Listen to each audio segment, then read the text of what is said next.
காந்தியும் நேருவும் வாங்கிய சுதந்திரம் ஒரு சிலர் உரிமை இல்லை, ஒரு சிலர் உரிமை இல்லை. வளமென்று குறைவில்லை, ஏழைக்கு நிறைவில்லை, வறுமைக்கு வறுமை இல்லை, வறுமைக்கு வறுமை இல்லை. சாலையில் தனிமையில் அழகிய இளமையில் நடக்கவும் முடியவில்லை, நடக்கவும் முடியவில்லை.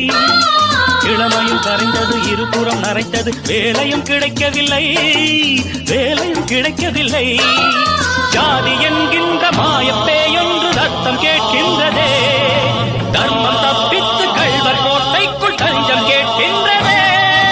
காந்தி தேசமே காவல் இல்லையா, நீதிமன்றமே நியாயம்